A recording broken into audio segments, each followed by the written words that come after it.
Buenas tardes, estamos en la Facultad de Ciencias Jurídicas y Sociales de la Universidad Austral de Chile, en Valdivia, para realizar una entrevista con el profesor Daniel González Lagier de la Universidad de Alicante. Sí, para empezar, quisiera preguntarte cuáles han sido tus primeros pasos en la filosofía del derecho, cómo te acercaste a la filosofía del derecho. Bueno, primero, buenas tardes, Giovanni. Para mí es un placer estar aquí siendo entrevistado contigo, por ti, pero también quería aprovechar para resolver algunas de mis dudas sobre tu actividad intelectual. Respecto a tu primera pregunta, bueno, siempre he estado muy vinculada a mi decisión a entrar en el Departamento de Filosofía del Derecho de Alicante a una persona, Manuel Atienza. La verdad es que cuando empecé a estudiar Derecho me di cuenta que me había equivocado, que yo debía haber ido a estudiar filosofía, filología o alguna otra cosa, porque aquello me pareció bastante poco estimulante desde el punto de vista intelectual, con una excepción, y es la asignatura de Introducción al Derecho en primero que daba Manuel Atienza y otros profesores del área de Filosofía del Derecho. Y la vinculación con ese departamento empezó ya desde primero, pude seguir continuando asistiendo a otros seminarios y ahí surgió mi interés sobre todo por la teoría del derecho. Me acercaba más a la filosofía, que me daba cuenta que me gustaba más lo que veía respecto de las otras asignaturas de derecho.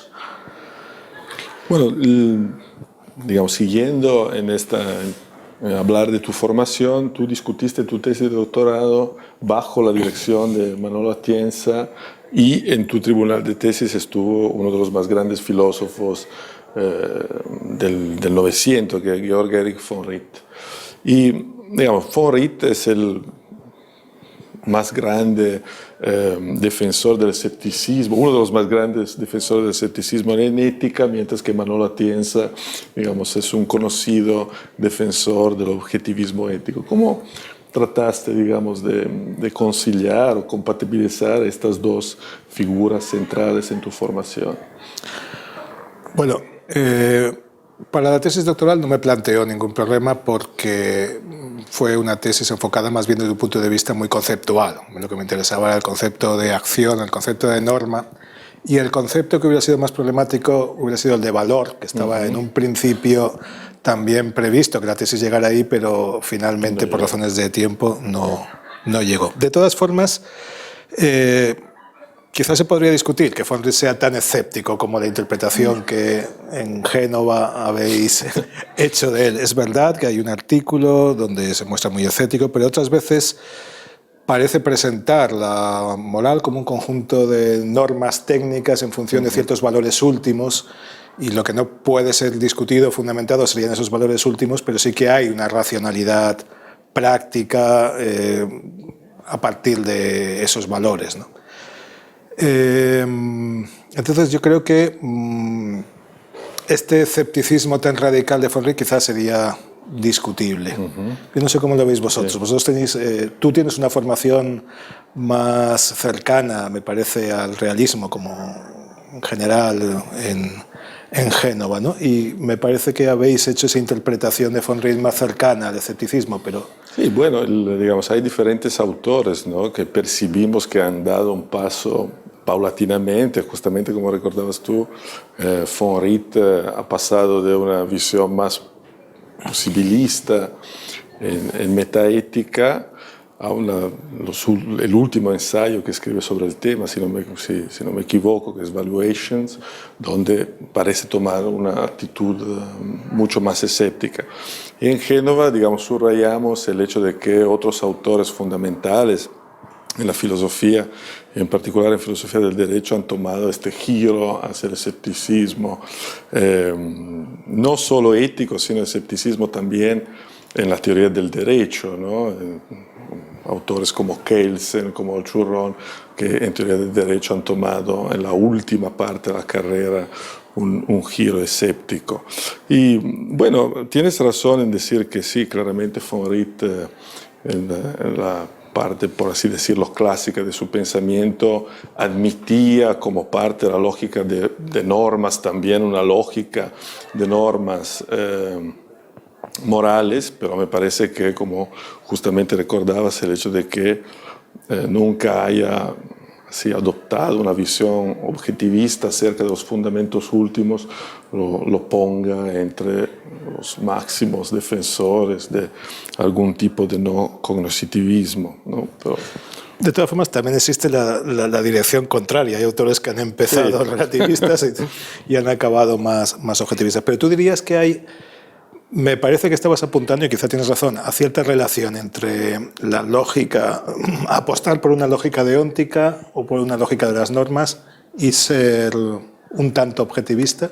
Si esto es así, tú estás tratando de conciliar, porque tú te interesa la lógica deóntica, te declaras relativista, y sin embargo sí que concilias bien ambas cosas, ¿no? Sí, bueno, digamos, tomo la lógica deóntica, la lógica de normas como un problema de cálculo más bien, ¿no?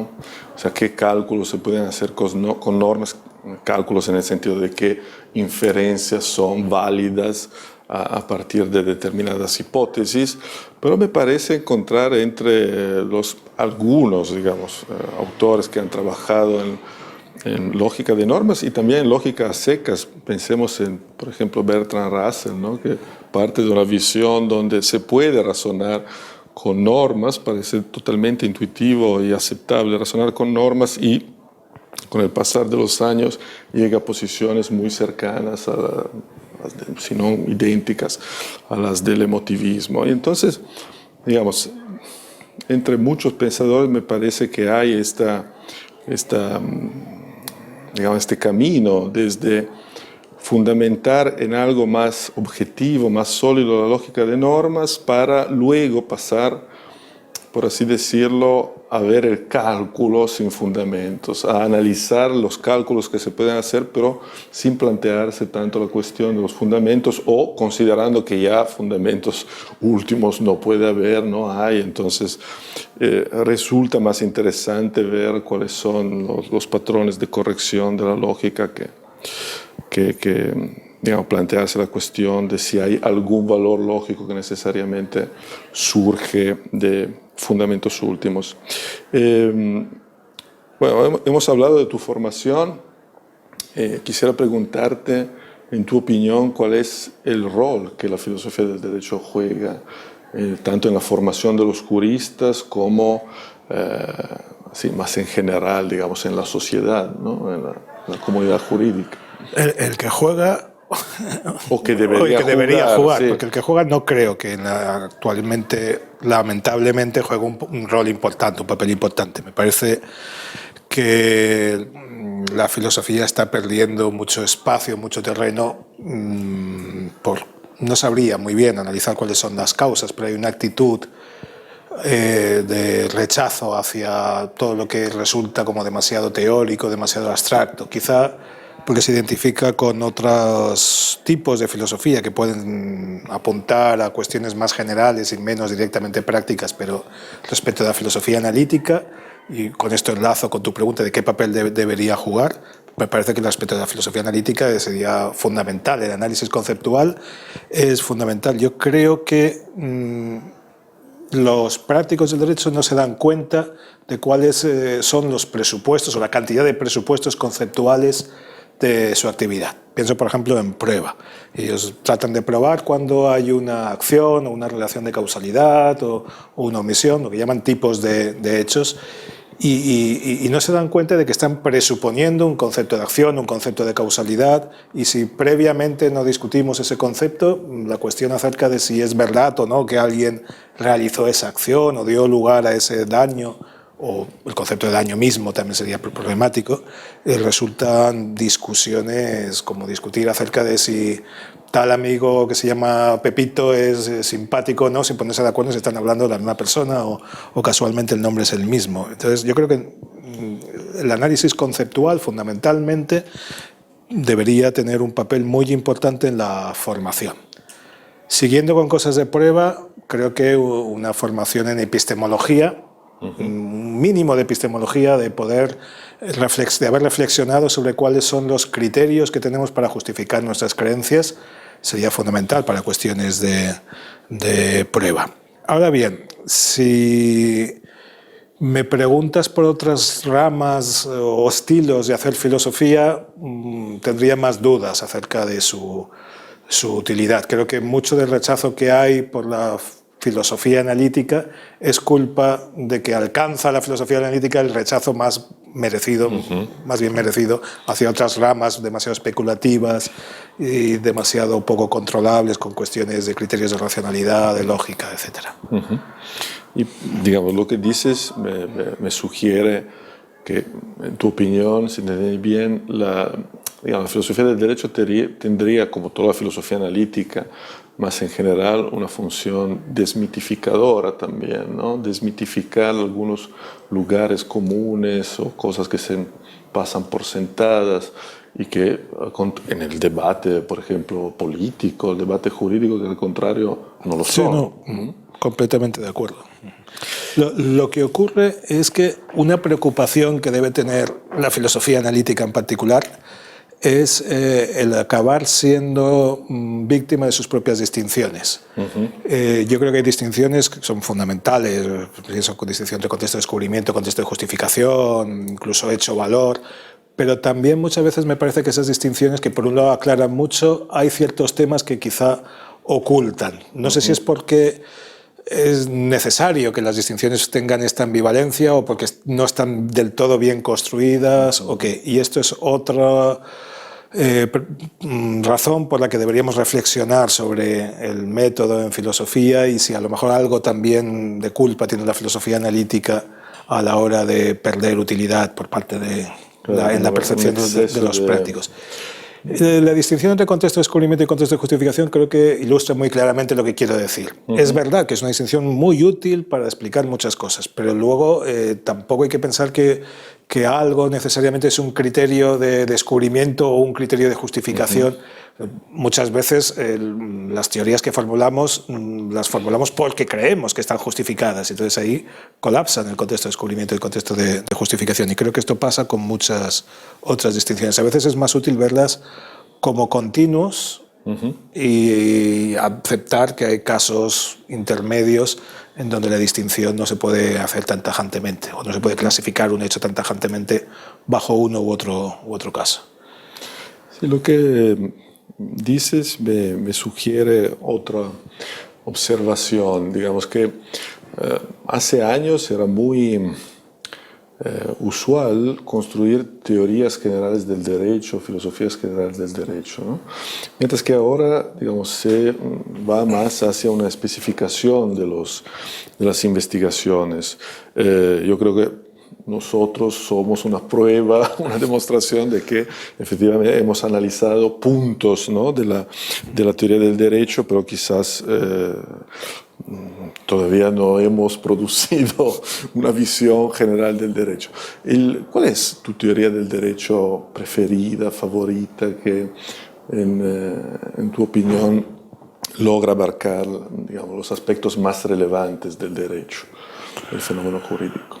Yo me decantaría por una visión cercana a la de Hart, pero efectivamente yo no tengo una teoría del derecho construida, ni pretendo tenerla, y no pretendo tenerla porque no soy capaz de tenerla. Entonces yo creo que un poco la filosofía del derecho que hacemos y el estilo de filosofía que cultivamos tiene que ver con capacidades mentales también.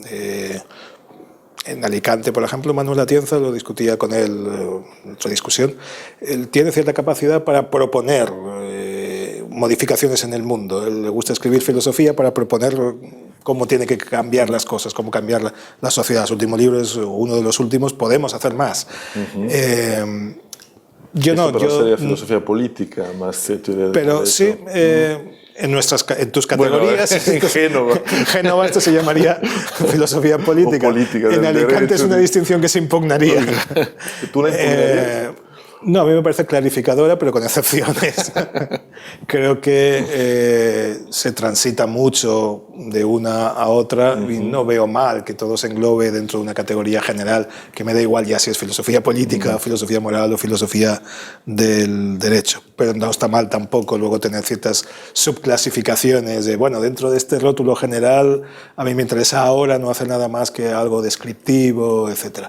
Pero esto me lleva a lo que te trataba de decir, que creo que en el fondo todo está, al menos en mi caso, muy determinado por el tipo de filosofía que crees que puedes hacer, que tiene que ver con tu formación, etc.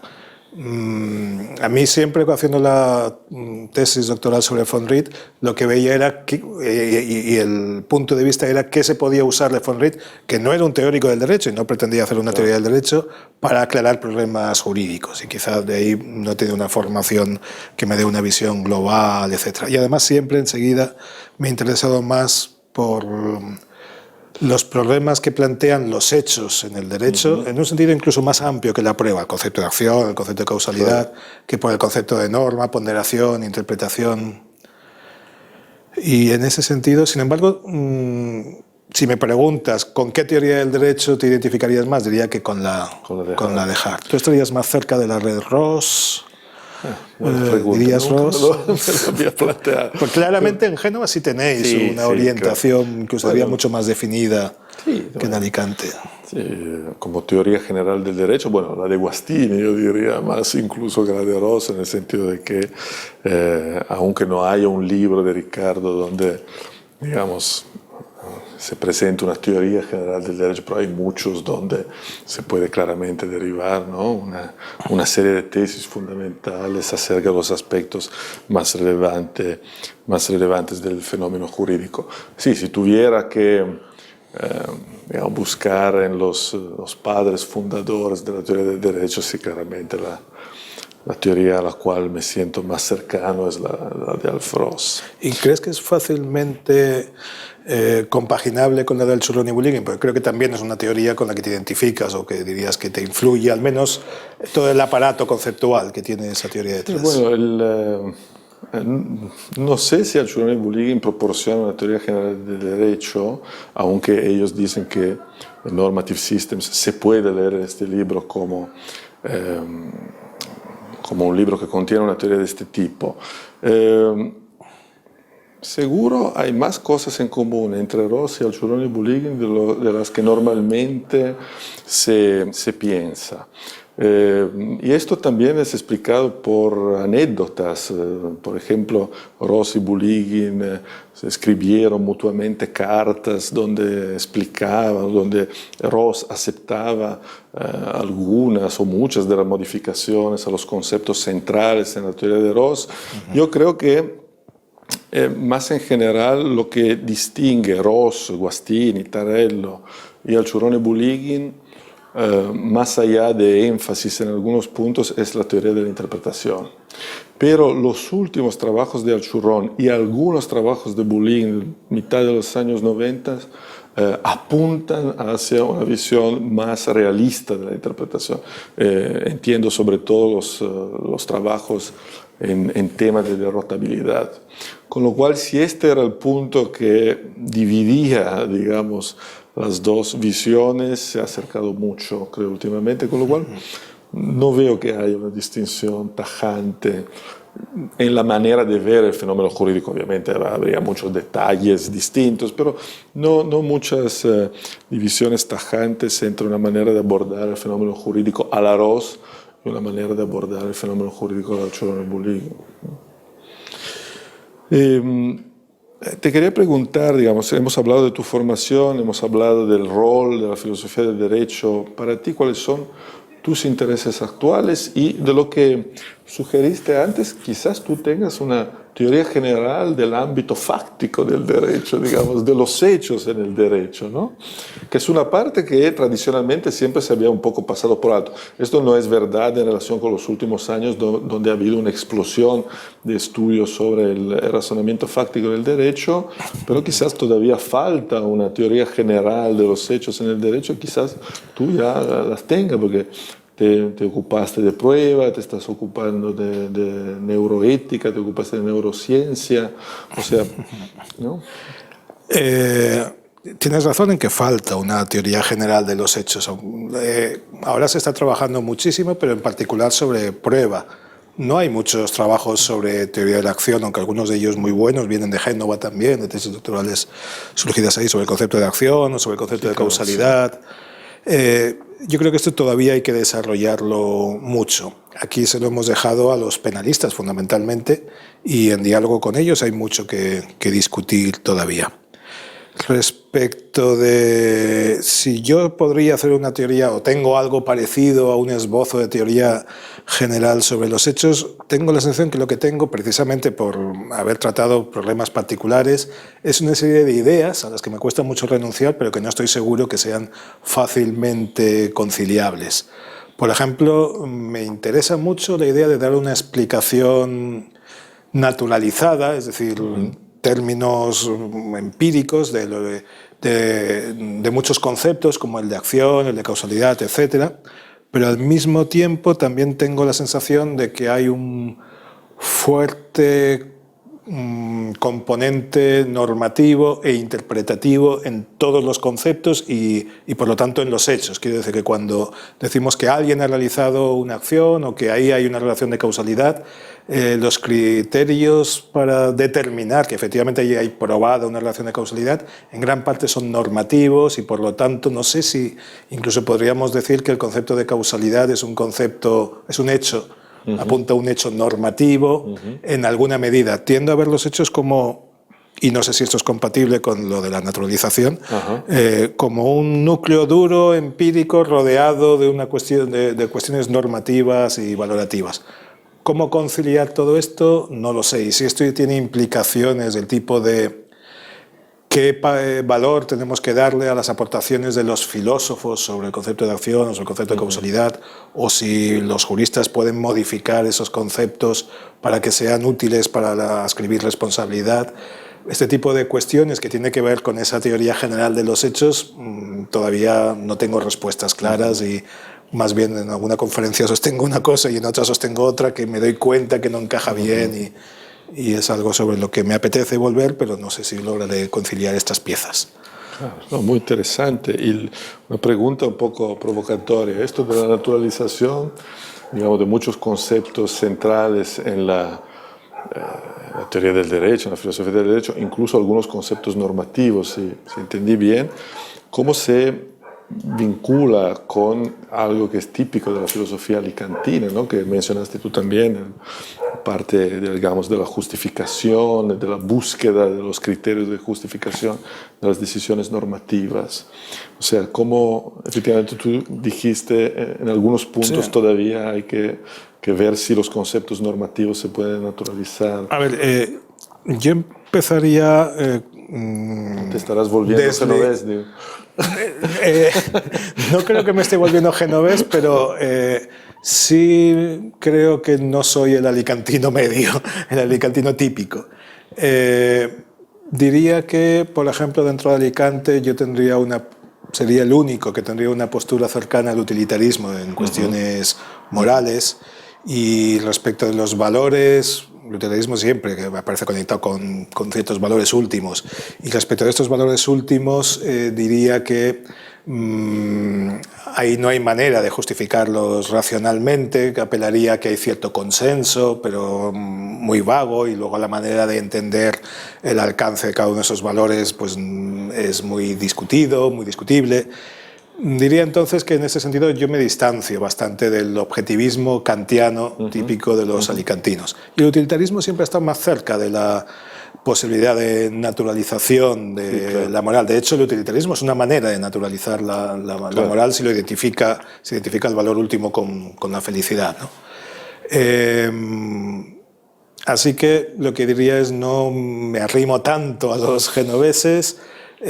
Hablando con los de Girona, con Jordi Ferrer, parece que él no está tan lejos de esta concepción que yo digo, y sí que me separo un poco del kantiano del alicantinismo kantiano. Claro. Bueno, Girona está en el medio entre Alicante y Génova, ¿no? Sí. Entonces, incluso desde el punto de vista geográfico.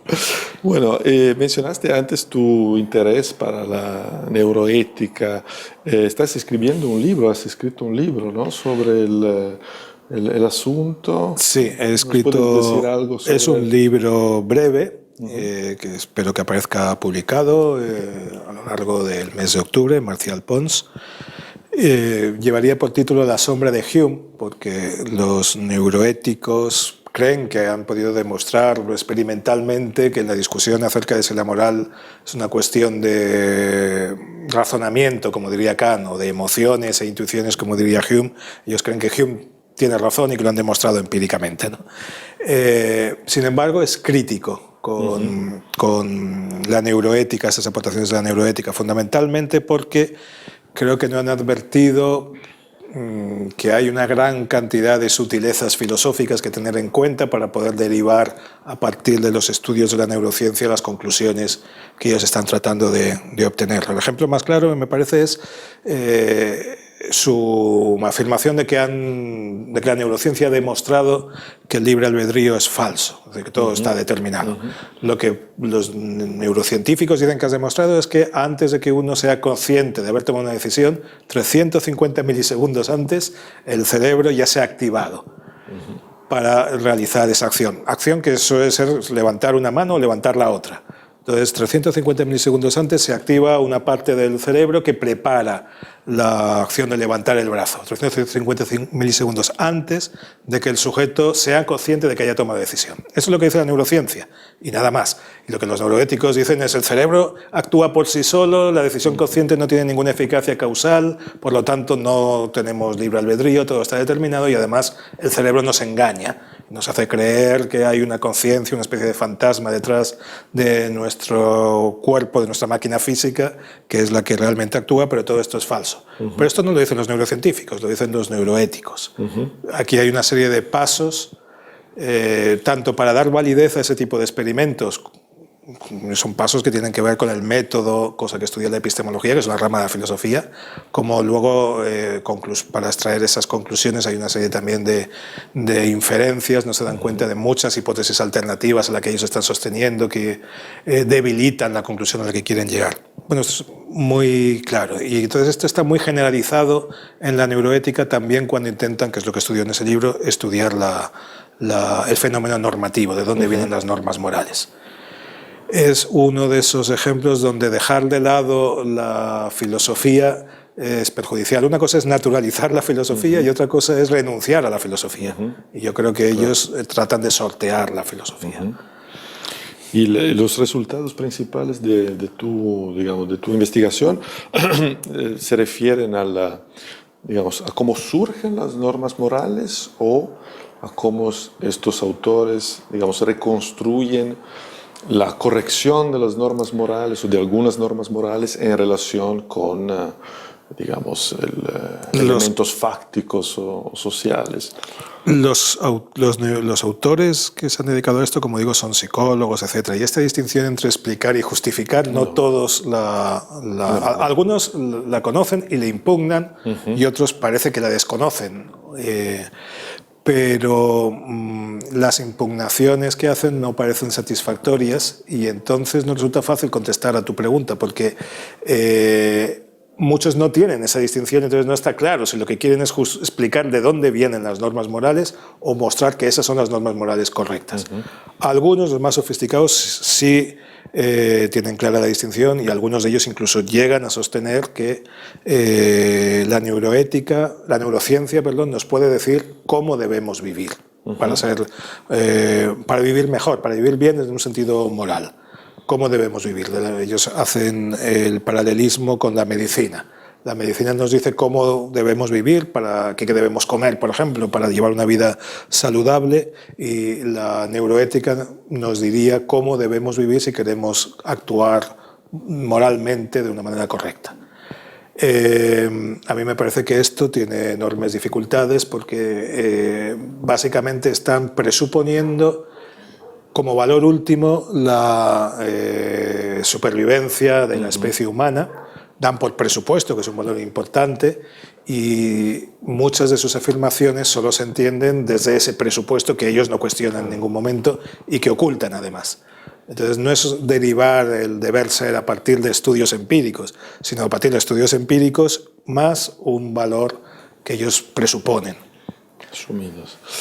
Muy bien, hemos hablado de tu formación, de tus maestros, de tus intereses actuales, tu recorrido en la filosofía del derecho. Quisiera preguntarte acerca de libros claves, textos claves para ti, para tu formación, tanto en el ámbito filosófico como en el ámbito extrafilosófico. ¿Podrías apuntar algunos textos imprescindibles según tu opinión? Bueno, antes te comentaba que la primera indicación cuando yo era estudiante y decía que quería entrar en el departamento fue que leyera la teoría pura del derecho de Kelsen, el concepto de derecho de Hart, sobre el derecho y la justicia de Ross y Normative System al Solon y Buligin. Me dijeron, lee eso y luego vuelve a hablar con nosotros. A ver si aguantas el tirón de leer esto, ¿no? Y esto yo diría que es una de las mejores recomendaciones. También había algún libro de Bobbio, ¿no? Yo diría que es la mejor recomendación y entonces estos forman parte de mi formación básica. Por supuesto también los de von Wright. Diría que no solo Norma y Acción, sino especialmente un libro que me costó muchísimo de entender, pero que creo que me ha influido mucho, es Explicación y Comprensión de von Wright. Y a partir de ahí es donde surgió mi interés por la teoría de la acción y los hechos en el derecho. Y en el fondo esta idea de la interpretación de los hechos tiene que ver no con la explicación, sino con la comprensión y las ideas de von Wright, ¿no? Por supuesto algunos clásicos, Wittgenstein, etcétera, pero diría que fundamentalmente todos los de von Wright y una gran influencia, diría, de los libros de John Searle, especialmente el de Intencionalidad. Ese libro de Intencionalidad a mí me influyó mucho y esta idea que aparece ahí, pero luego repite muchas veces acerca de cómo tratar de explicar en términos materialistas el surgimiento de la razón, por ejemplo, sin ser reductivista al mismo tiempo, me parece que ese es el objetivo de una naturalización bien entendida. Y luego siempre he pensado que se aprovecha de todo lo que se lee y no solo de las cosas que se leen en relación con la filosofía o la filosofía del derecho. Y bueno, y a mí me gusta escribir cuentos y cosas así, y en eso siempre me sentí y creo que eso me ha ayudado luego a escribir medianamente de una manera, creo que algo atractiva los libros de filosofía. Y ahí creo que siempre me sentí muy impresionado por el realismo mágico de García Márquez y por el de El llano en llamas de Juan Rulfo. Diría que esos dos libros siempre me dan vueltas y siempre vuelvo a ellos. Y El siglo de las luces, serían los tres libros así, El siglo de las luces de Carpentier, los tres libros de literatura que más me han influido, y diría que incluso hay rasgos en cosas de filosofía del derecho que podría conectar con estos libros. Bueno, estamos en América Latina, en Chile. Tú viajas mucho, ¿no? por América Latina, y yo también, aunque en medida mucho menor. Y quería preguntarte cómo ves la situación de la filosofía del derecho en América Latina, que me parece muy interesante, muy vital. Tiene un número de nuevos foros de discusión y de centros que se van formando, y aquí en Valdivia tenemos un ejemplo clarísimo de esto, ¿no? Un centro importante. Bueno, imagino que a ti te pasa un poco lo mismo. En España, el interés que uno detecta tanto en los alumnos como en el resto del profesorado, como sobre todo en los prácticos, jueces, abogados, fiscales, etcétera, por la filosofía del derecho es muy, muy, muy reducido. Y aquí ocurre lo contrario. Entonces uno tiene que salir de vez en cuando como para tomar aire y poder seguir dedicándose a estas cosas con la sensación de que algo de utilidad puede tener, ¿no? Porque aquí uno puede ir a dar clases de lógica o de argumentación y conseguir detectar interés en los jueces, etcétera. Sobre todo, la experiencia que yo he tenido es a través de los cursos de argumentación jurídica que a través de Manuel Atienza se han organizado en México, en Perú, fundamentalmente en México, Perú, en Chile algunos, pero en Ecuador también. y no solo saliendo a América Latina, sino también tratando de que gente de América Latina venga tanto al máster de argumentación jurídica en Alicante como a hacer tesis doctorales, ¿no?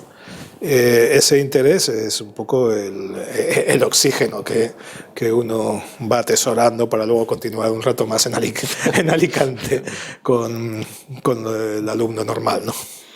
No sé si estás de acuerdo. Pero sí, totalmente de acuerdo. Efectivamente, la importancia que se le da al pensamiento filosófico jurídico, de argumentación jurídica, digamos, mucho mayor aquí, efectivamente, que en Italia. Y como dijiste tú, sí, es un gusto poder contar con colegas o alumnos que están genuinamente muy interesados en problemas de lógica, de argumentación, de derecho. Yo creo que estos 3 meses que he estado en Valdivia, además, he trabajado más que todo un año en Alicante, con seminarios, etc. Sí, hay mucha actividad. Muchas actividades, todas muy buenas. Entonces, bueno, la pregunta para cerrar nuestra entrevista es ¿qué te deja Valdivia, qué te llevas para Alicante, más allá de lo que dijimos, ya de las actividades todas interesantes que hicimos por aquí? Yo le pregunté algo parecido a mis hijas. Ahora que os volvéis, ¿qué es lo que más vais a echar de menos de Chile, ¿no? Claro, ellas no han tenido actividad intelectual aquí. Bueno. La mayor decía que los paisajes y la carne. Ajá. La pequeña que los nuggets de pollo. Y yo estaba convencido que primero la gente. Es decir, la acogida que he sentido aquí en esta facultad ha sido impresionante y entrañable, y es lo que te dan ganas de volver a menudo, ¿no? Luego de las discusiones, un formato nuevo de discusión, un poco el que tuvimos en Santiago, en el seminario en el que coincidimos, un formato nuevo que me pareció que funcionaba muy bien, de tener todos los textos leídos 10 minutos para exponer y luego una discusión agrupando por temas. Me parece que funcionó muy bien, y no solo el formato, sino también sobre todo los contenidos. Una puesta a prueba de una especie, y lo que propuse ahí en ese seminario en el fondo era un barrunto de una teoría general de los hechos, o por la vía de si se podía superar o cuáles eran las fronteras del problema de la relatividad conceptual, ¿no? Y bueno, salí con la sensación de que más valía que no hubiera dicho nada, porque todo se vino abajo satisfactoriamente, por otro lado, porque bueno, pues te das cuenta que llevas a contrastar unos temas con resultados muy satisfactorios. Así que me llevo mucho de yo Chile. Confirmo la misma sensación, efectivamente, de un periodo de investigación y de discusión muy fructífero aquí en la Universidad Austral. Bueno, cerramos aquí nuestra entrevista. Muchas gracias.